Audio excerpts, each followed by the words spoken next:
morning and welcome to Ladder Capital Corp's earnings call for the second quarter of 2025.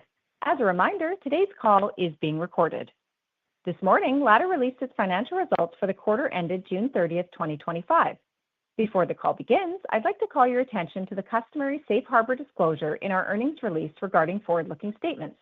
Today's call may include forward-looking statements and projections, and we refer you to our most recent Form 10-K for important factors that could cause actual results to differ materially from these statements and projections. We do not undertake any obligation to update our forward-looking statements or projections unless required by law. In addition, Ladder will discuss certain non-GAAP financial measures on this call, which management believes are relevant to assessing the company's financial performance. The company's presentation of this information is not intended to be considered in isolation or as a substitute for the financial information presented in accordance with GAAP. These measures are reconciled to GAAP figures in our earnings supplement presentation, which is available in the Investor Relations section of our website. We also refer you to our Form 10-K and earnings supplement presentation for definitions of certain metrics, which we may cite on today's call. At this time, I'd like to turn the call over to Ladder's President, Pamela McCormack. Good morning. During the second quarter, Ladder generated distributable earnings of $30.9 million, or 23 cents per share, generating a return on equity of 7.7%, with modest adjusted leverage of just 1.6 times as of quarter end. The second quarter of 2025 marked a significant milestone for Ladder, as we achieved our long-standing goal of becoming an investment-grade rated company, with Moody's and Fitch upgrading Ladder to Baa3 and BBB- respectively.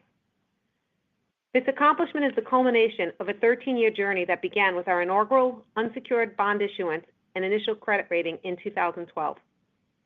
The recent upgrades are a testament to Ladder's consistent record of prudent balance sheet and credit risk management, our disciplined approach to leverage, emphasizing unsecured debt, and the strength and flexibility of our diversified business model focused on commercial real estate.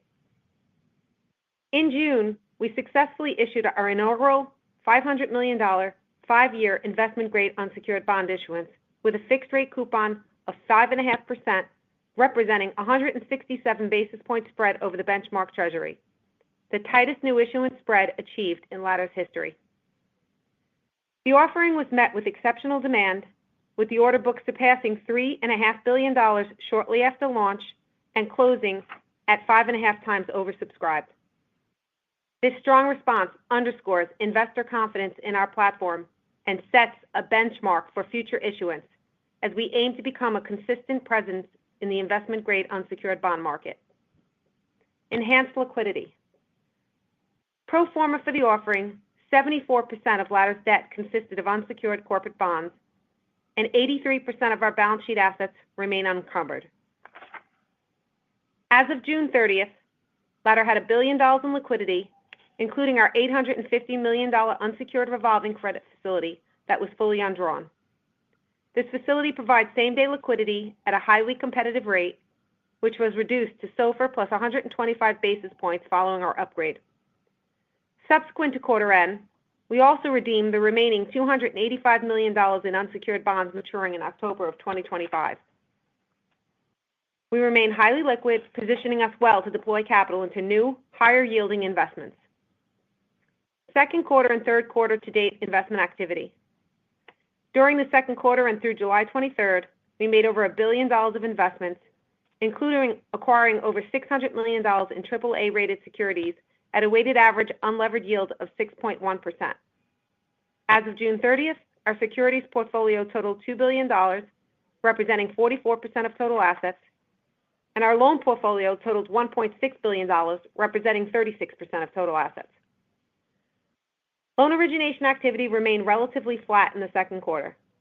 We received $191 million in loan payoffs, largely offset by $173 million in new loan originations at a weighted average spread of 400 basis points.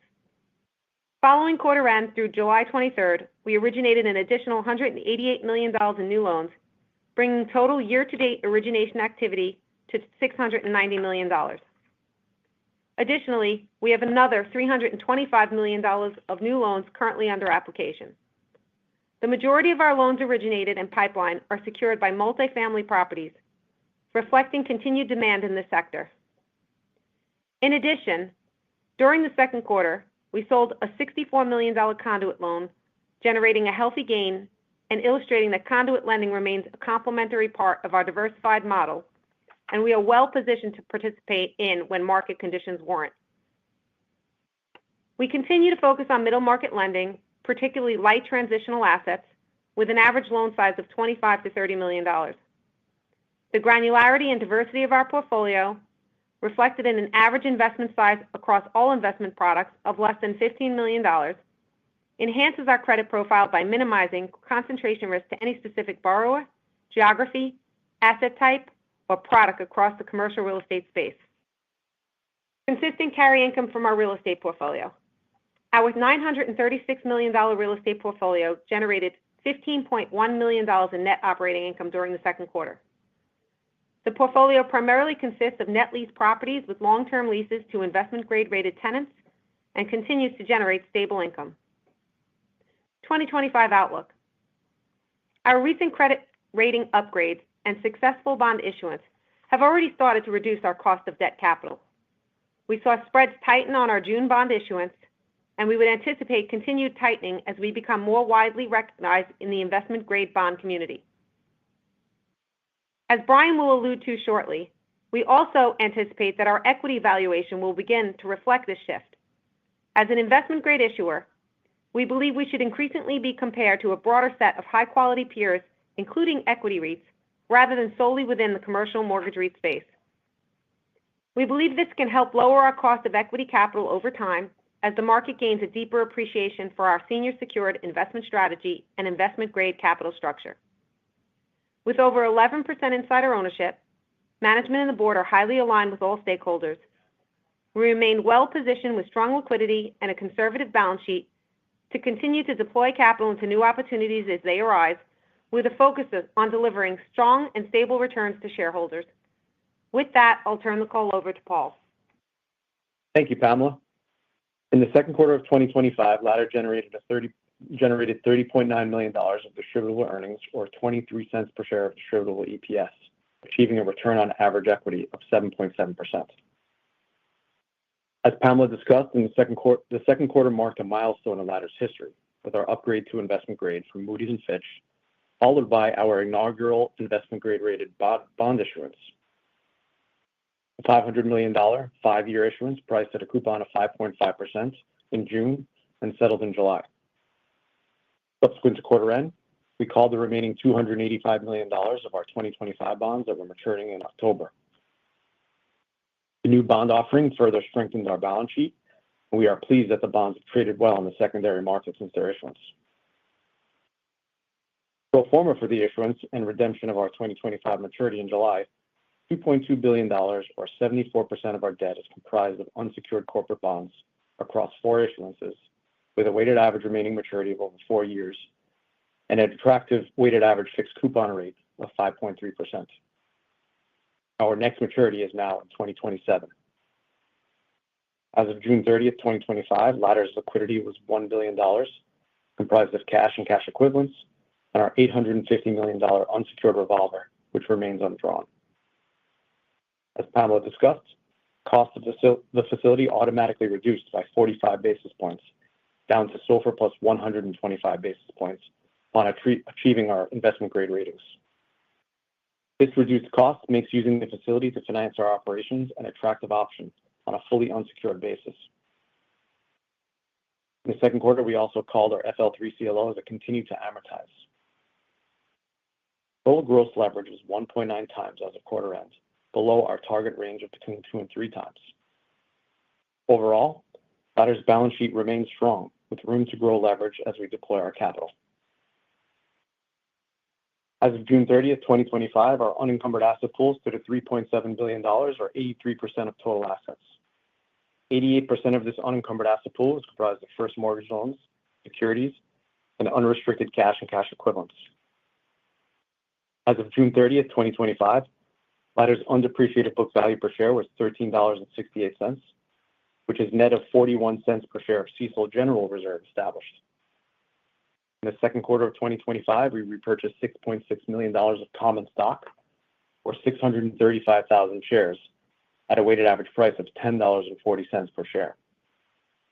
As of June 30th, 2025, $93.4 million remains outstanding on Ladder's stock repurchase program. In the second quarter, Ladder declared a 23-cent per share dividend, which was paid on July 15, 2025.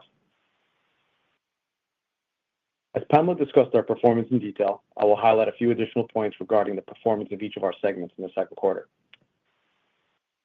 As of June 30th, 2025, our loan portfolio totaled $1.6 billion, with a weighted average yield of approximately 9%. As of June 30th, 2025, we had 5 loans on non-accrual, totaling $162.3 million, representing 3.6% of total assets.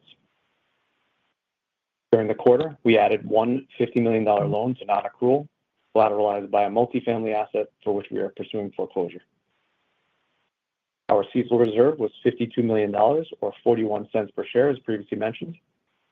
We believe this reserve level is adequate to cover any potential losses in our loan portfolio, including consideration of the continued macroeconomic shifts ongoing in the global economy. As of June 30th, 2025, the carrying value of our securities portfolio was $2 billion, up 82% from the end of last year, with a weighted average yield of 5.9%, as we further rotated capital out of T-bills and into AAA securities, while our loan pipeline continues to close.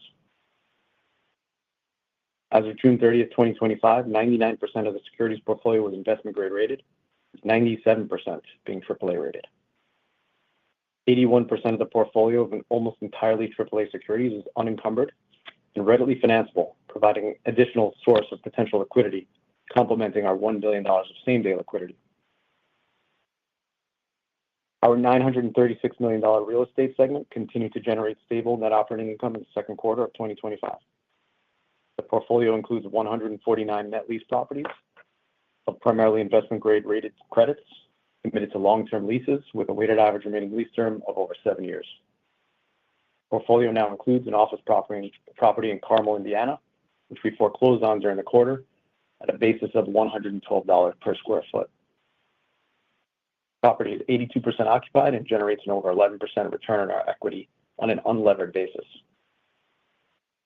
For further details on our second quarter 2025 operating results, please refer to our earnings supplement, which is available on our website, and Ladder's quarterly report on Form 10-Q, which we expect to file in the coming days. With that, I will turn the call over to Brian. Thanks, Paul. While our second quarter highlights included achieving investment grade status, a goal we have communicated to investors for years, the most meaningful impact will be the longstanding improvement in our cost of funds. Just 12 months ago, we issued a $500 million 7-year unsecured corporate bond at 7% interest rate and a spread of plus 275 basis points at the time. By comparison, our second quarter 5-year issuance of the same size, $500 million, now with investment grade ratings, executed at a spread of 167 basis points and an interest rate of 5.5%, over 100 basis points tighter than last year. With fixed income investors welcoming us into the investment grade capital markets, a market that is not only 4 times larger than the high yield market, but also deeper, more liquid, and more consistently accessible across market cycles, we have established an optimized financial foundation for Ladder. Building on this momentum, we are now focused on the next phase of our long-term plan, increasing our stock price. As the only current investment grade mortgage REIT in the country, we have created something new on the investment landscape for equity investors. This unique position requires us to be thoughtful about how we are perceived and compared, given our in-between placement between non-investment grade mortgage REITs that use significant leverage and investment grade property REITs that use limited secured debt and low leverage but have a first loss exposure through direct real estate ownership. Ladder distinguishes itself from the investment grade property REITs with senior secured exposure at a higher attachment point, supported by a granular and diverse investment portfolio with an average size of $15 million. These factors provide enhanced liquidity, downside protection, and risk diversification. And we think that when we point out to income-oriented investors that the assets owned by Ladder, primarily first mortgage loans and AAA securities, they will understand that our assets are a lot safer than the assets held by investment-grade property REITs. Historically, investors have grouped us with both internally and externally managed commercial mortgage REITs. However, our consistent defense of book value per share has earned us strong investor regard, as reflected in our relatively lower dividend yield. Unlike our peers in the CRE mortgage space, who primarily rely on CLO issuance, term loan B financings, and short-term repo debt, Ladder stands apart by financing our business with 74% fixed-rate, longer-term, unsecured corporate borrowings and maintaining a much lower overall leverage profile. As investors continue to reassess our comp set, it is increasingly clear that our business model and risk profile align more closely with investment-grade property REITs, companies that typically offer dividend yields in the 4 to 5% range, issue unsecured corporate debt, and maintain lower leverage. We believe the reason property REITs trade with lower dividend yields is largely due to the stability and predictability of their revenues, as well as their strong total return profiles over time. While we may not trade at the same yields as property REITs today, given the senior secured nature and higher attachment point of our assets, our total return proposition, driven by our highly liquid and secure asset base, should be very compelling to shareholders. We believe this will be ultimately reflected in our valuation as the market continues to recognize our differentiated profile.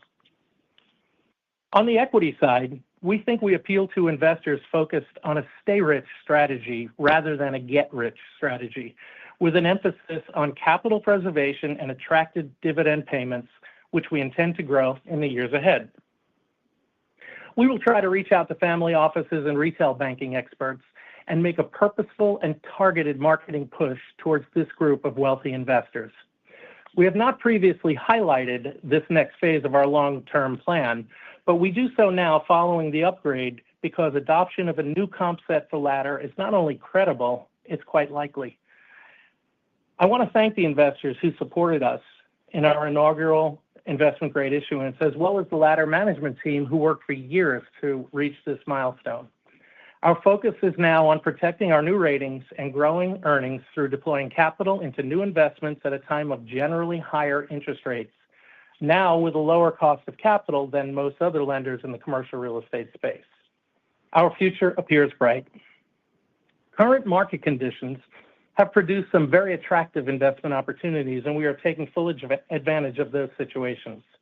In the first days of April, markets were roiled by volatility after tariff announcements were made. This volatility caused credit spreads to widen, and at Ladder, we purchased $605 million of securities in the second quarter. In the current quarter, volatility has been much lower, and with very little new supply coming to market this summer, we see much tighter credit spreads, and we are selectively selling some of our inventory of securities as we now favor mortgage loan origination to QSIP acquisitions. Looking ahead, we remain constructive on the broader market environment. While volatility and uncertainty persist, we believe our investment-grade status, strong liquidity, and disciplined approach toward credit positions us to capitalize on opportunities and deliver attractive risk-adjusted returns to our stakeholders. We can now take some questions. Thank you. We will now conduct a question and answer session. If you would like to ask a question, please press star 1 on your telephone keypad.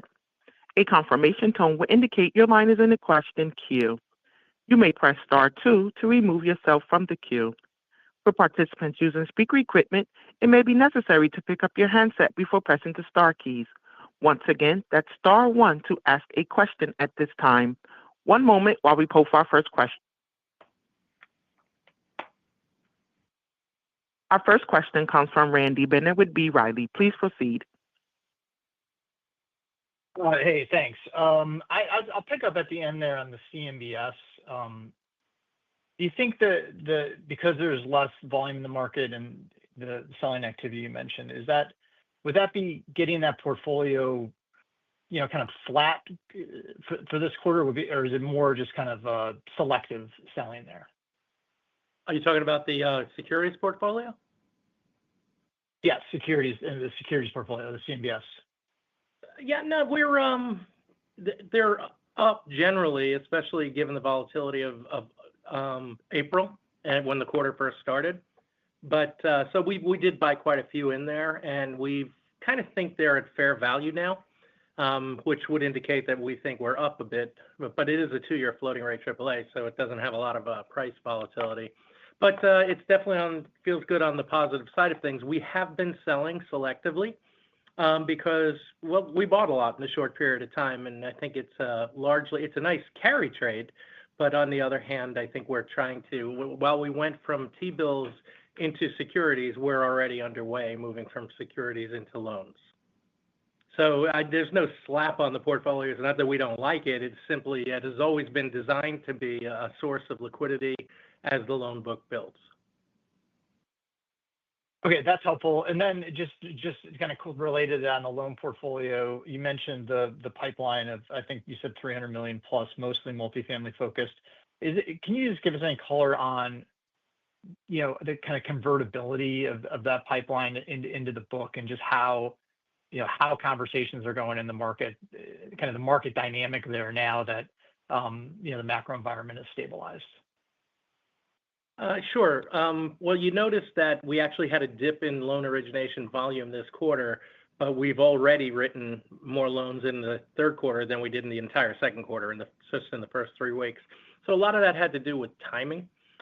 Toward the end of the quarter, if things had fallen into June, these numbers would be a lot higher. But as a result, some of them have now pushed. The one thing we're noticing across the board in our loan origination activities is oftentimes there are certain pockets of multifamily where rents are falling.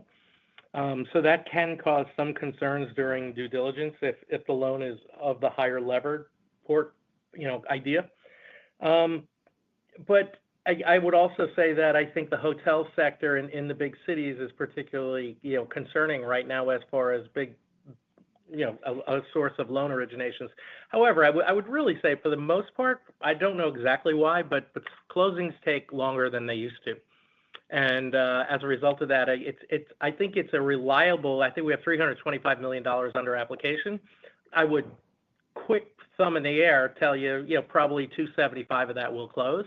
But the harder question would be, when will it close? And you would think at the end of July you would be closing those in the middle of September in all likelihood. I'd be hard pressed to make that bet just yet, because things, as I said, it's very similar to before the pandemic, except you have to add 30 days to it. And I'm not sure why I don't have that answer, but things are just taking longer. And I think it might be just people are being more cautious on the lending side. All right, that's great. Appreciate the color. Thank you. Sure. The next question comes from Jade Rahmani with KBW. Please proceed. Hi, thanks very much. Does the IG rating open you up to different investments than you previously might have considered? Perhaps they might be, lower yielding investments, or perhaps there's a broader set of equity property investments you might make?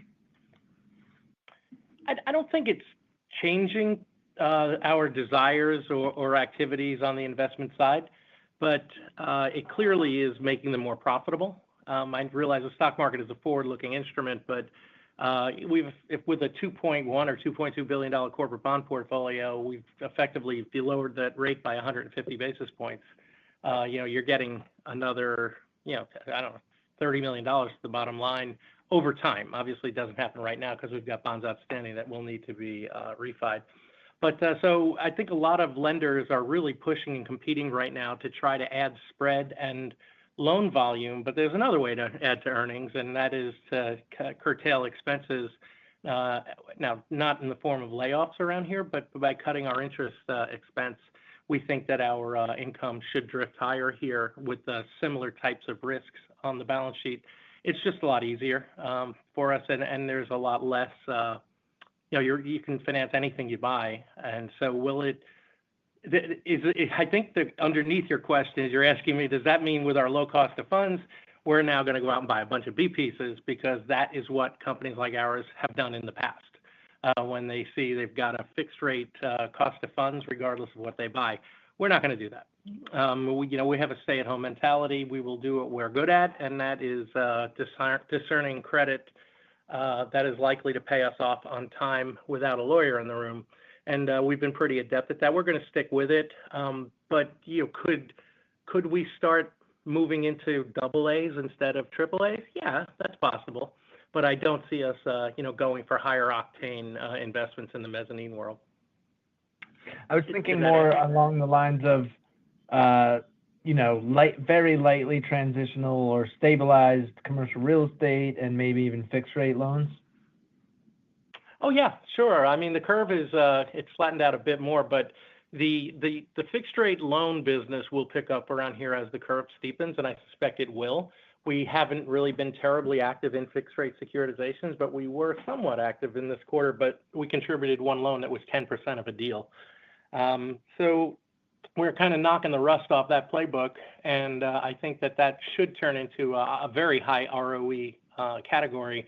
But the reality is you're dealing with assets that have depreciated in value. So that's a little harder to start writing 10-year loans unless that cash flow appears to be quite stable. And so if you take a look at just mortgage-backed securities issuance, it's down dramatically. And so as a result of that, as I said, ties in together with our one product informs another, because there's no supply coming till July, until September, really. And because a lot of the CLO issuances really had loans from 2018, 19, and 20 that were just called in a previous deal. So half of the pool that went into the new CLOs is from old CLOs. So there's just not a lot of production going on. And because of that lack of supply, we expect spreads to continue to tighten. And we will be, at this point, at least on the security side, we'll be selling into it. We'll still buy things on anytime there's an interruption in the market with volatility. But generally, we're looking to sell securities, take small gains, and redeploy into loans and other. The only thing I would add, Jade, is listen, we love that we can be very agnostic towards what we originate. We're not beholden to the CLO market, to lenders. We feel really good about our credit skills, and I think at this point we can make the loans we like. We tend to prefer light transitional loans, but we have a lot of flexibility in our capital structure to originate the type of loans with the type of terms that we want without regard to lender constraints with this unsecured capital. Thanks. And lastly, on the net lease portfolio, I think Paul mentioned 7-year or slightly over weighted average lease duration. Can you talk about if you're thinking about growing that book and if managing to a certain wall is important to how you view that portfolio? It's nice to manage to a certain term lease, and I guess we inadvertently target longer leases when we can. But what really drives our desire to participate and acquire assets in that business is the cost of funds versus the cap rate that you're buying it at. So it's a financially engineered product, and I think where people get a little caught in that business is when they just buy the credit instead of the asset. And so we're very discerning in the dollars per foot exposure, which I believe is the best thing you can do to keep your losses to a minimum if there's a problem. So otherwise, you could wind up with Walgreens at $700-800 a foot, and they may be closing them in some of these cities. So we're pretty cautious. We own some Dollar Generals, as you know. We typically bought 1 out of 3 Dollar Generals that was shown to us at the same cap rate.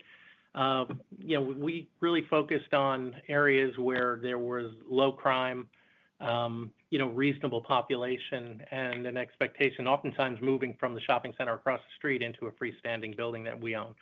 So I think that our interest in that business will pick up when the cap rates and the financing rates are rather different. The differential there is what drives the ROE.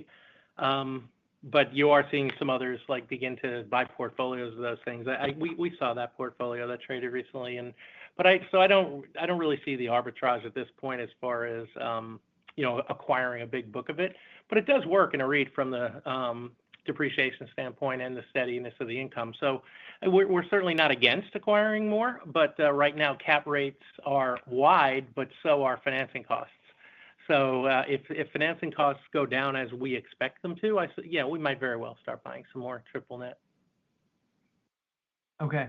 Thanks a lot. Yep. The next question comes from John Nicodemus with BTIG. Please proceed. Hi, good morning, everyone. We saw leverage stay fairly stable this quarter, especially when considering your redemption of the remaining 2025 unsecured notes. I'm just curious on the team's current thoughts on a ramp there now that Ladder has achieved the investment grade rating. Thanks. John, if you don't mind, that it broke up a little at the end. What was the last sentence? Yeah, just your thoughts on a ramp on leverage now that Ladder's achieved the investment grade rating. Sorry about that. That's okay. This is Pamela. We fully intend to stay with, since inception, we've been 2 to 3 times. It's consistent with the rating agency parameters for investment grade. I think I'll say it again. The only thing changing at Ladder is the composition of leverage. We've always run the company. In fact, we've had some of the highest ROE in the space year after year with our 2 to 3 times leverage. We're just going from where we have historically funded ourselves 2/3 secured and 1/3 unsecured. We're now funding ourselves 2/3 unsecured, 1/3 secured. And candidly, as our spreads, and I know Brian and myself, all three of us spent a lot of time talking about the potential for tightening in the cost of our funds. As the cost of funds tighten in the unsecured space, it could become very compelling to fund Ladder, almost entirely on unsecured debt because the cost of capital is tightening to a point where it's competitive and in some cases advantageous to other sources of capital. So I think you should just think about us today as 2/3 secure, unsecured, 1/3 secured with the same leverage we've always had. And I think the only reason you see light leverage is we've been slow to redeploy out of, Brian said, treasuries into securities and now into loans. As we fully deploy the balance sheet, we'll just get back to a use of normal leverage at the, call it 2 3/4. Yeah. By the way, in the quarter, we and possibly leaking into the third quarter, we paid off the 25s, $285 million, but we also paid off the only other CLO we had outstanding, and that was really and interestingly enough, I think it was about 45% office loans when we paid it off.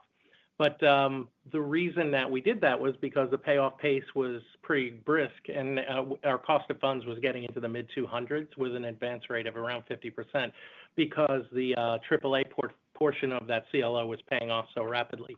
So that's more secured debt gone, and so we actually, of the $500 million, we took $285 million into the 25s, and I think it was $130 million into the CLO. So it was really just a refinance exercise mostly. Great. Thanks so much, Emma and Brian. Appreciate the answer. And then other one from me, glad to hear the conduit loans come up for the second straight call.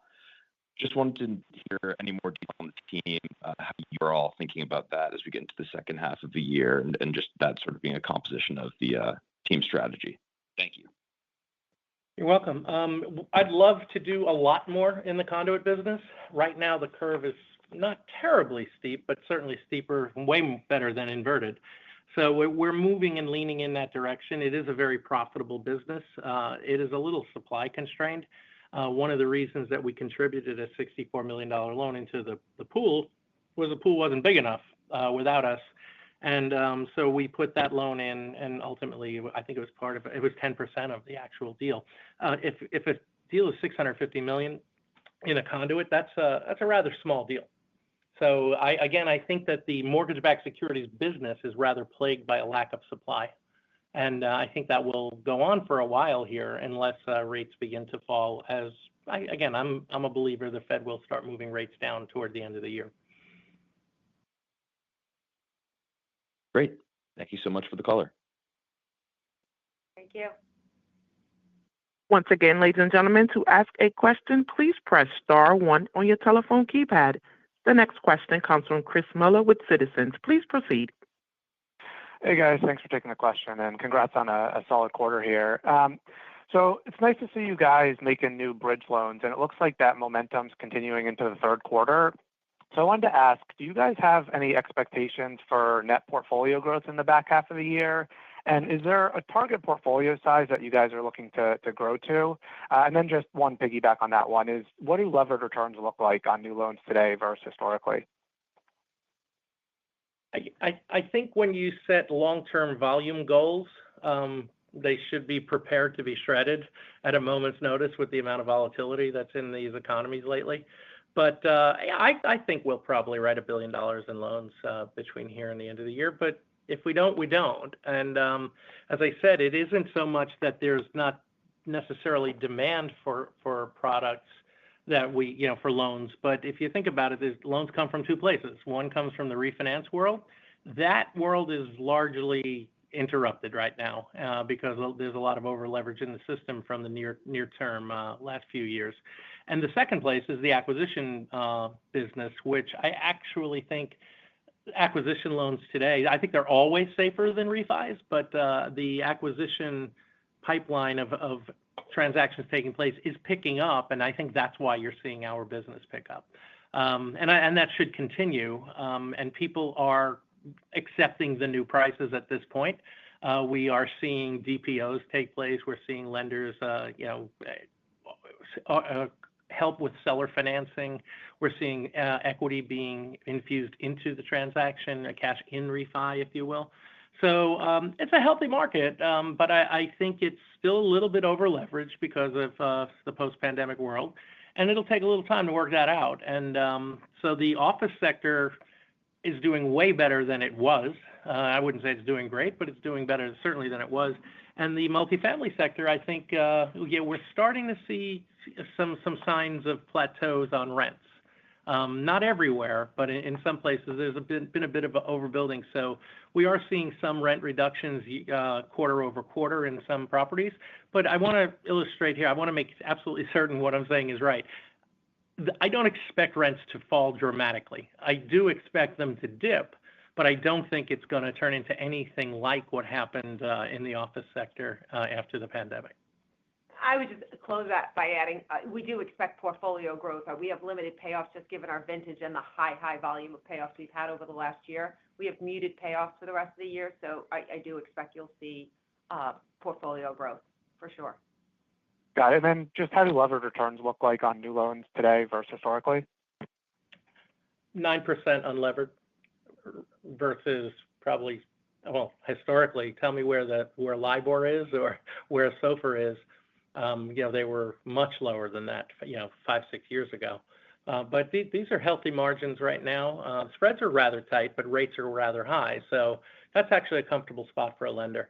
And so I don't really expect volatility to continue. And if rates do fall, I think you could see spreads widen unless there is massive supply constraint, which I think in the beginning we're going to see that in June, July, and August. But I don't think we're going to see that through year end. I think at some point the equal balances on both sides will start to level out. Got it. That's helpful. And then the other one from me. So it's great to see you guys finally get that investment grade bond rating. It's well deserved. And it sounds like, Brian, from your comments, that the bond coupon, had you not gotten that rating on the new issuance, would have been somewhere around 6.5%. Is that the right way to think about the benefit on the cost of fund side? Yeah, I think so. Maybe a little more than that, because I gave the one example of 12 months apart from 7. But yeah, of course, you got Treasury curve movement. But there's a couple of competitors of ours who sometimes borrow money too, and we tend to trade in tandem with them. Oftentimes, I think we're about 25 tighter than where they issue. But in this case, I think we've now left that field, and we're now going to be sounding more like what the yields that property REITs that are investment grade pay. And it'll take a little while, but it doesn't seem like it's going to be a hard conversion because the lower leverage is nice, and if you take a look at us against commercial mortgage REITs, our dividend seems rather low. But if you compare us to property REITs, our dividend appears astronomically high. And since I think we look more like property REITs that are investment grade that use little leverage, much more so than we look like commercial mortgage REITs who use a lot of leverage and are not investment grade. I also think you see more tightening in that space quickly. We issued at 167 spread and quickly saw that tighten down into the low 150s. I think it was as low as 151. So I think the potential for tightening in the investment grade space as you become a more frequent issuer and they understand the credit story and we redeploy it to higher yielding investments, you're going to see that momentum as well. And as Pamela mentioned, I think in her script, I would not be surprised if we do fund this company entirely on unsecured corporate debt. And in fact, even though we just issued a $500 million transaction issuance, we paid off other debts with it. We could very well see another issuance come out of us before the end of the year. Because volatility is pretty calm right now and rates are attractive and our spreads are tightening. We're still much wider than the property REITs. So, I'm kind of playing the waiting game to see if we can't drift down to where they are. And but I suspect you might very well see us issue another bond before year end, and it'll be longer than 5 years. And I just want to add one thing. One of the benchmarks that people were looking to for us when we were with investors is if you look at our unsecured revolver from the banks at 125 over, that's sort of a benchmark of where we think we should trade to. And I know there's a little bit of a new issue tax for a new issuer in the space, but that is a benchmark that we're all looking at as we continue to issue. Got it. That's all very helpful. Thank you very much for the comments. Thank you. At this time, I would like to turn the call back over to Mr. Brian Harris for closing comments. Closing comments just to include thank you for all who participated in getting us into the end zone on the investment grade rating. And just as a quick aside, I just want to mention that there was a lot of ink spilled over the last 6 or 7 years about a couple of loans that we made to the Trump organization at Trump Tower, $100 million, and also 40 Wall for $160 million. I do want to point out that both of those loans paid off. And so despite all of the media frenzy about how there was going to be imminent danger there, I did want to let you know, since you won't find it on the front page of a newspaper, that the Trump organization paid off 40 Wall at the end of June. And so this doesn't really impact us on this call because we don't own those loans.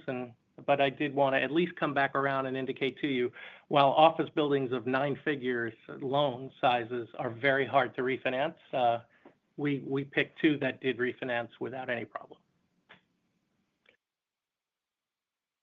And I think that's it. So thank you, and we'll see you next quarter. Thank you. This does conclude today's teleconference. You may disconnect your lines at this time. Thank you for your participation and have a great day.